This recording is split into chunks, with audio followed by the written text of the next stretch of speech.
చర్చిలో ఉండే 2-3 గంటలు కూడా నేను లేకుండా ఉండలేకపోతున్నారు. రోజులో వాక్యం ప్రార్థన లేకుండా అయినా ఉంటారేమో కానీ నేను లేకుండా మాత్రం ఉండలేరు.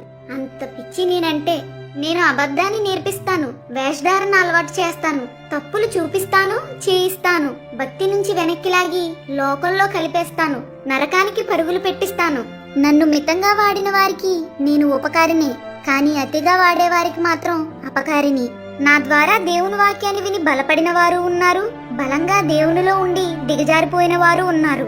నన్ను ఒక పరికరంగా చూసి అవసరానికి వాడితే మేలు చేస్తాను. నాతో అతి సాన్నిహిత్యం మీ ఆత్మీయ జీవితాలకి ఎంతో నష్టం. వెళ్ళి మీ వాళ్ళకి చెప్పు, ఇప్పటికైనా మారమని. క్రైస్తవులారా, దినములు చెడ్డవి కాబట్టి సమయాన్ని పోనివ్వక సద్వినియోగం చేసుకోమని బైబిల్ చెప్తుంది. కాబట్టి మన సమయాన్ని వృధాగా మొబైల్ ఫోన్తో గడపకుండా అవసరమైన మేరకు దాన్ని ఉపయోగిద్దాం. అజ్ఞానుల వలె కాక జ్ఞానుల వలె నడుచుకుందాం.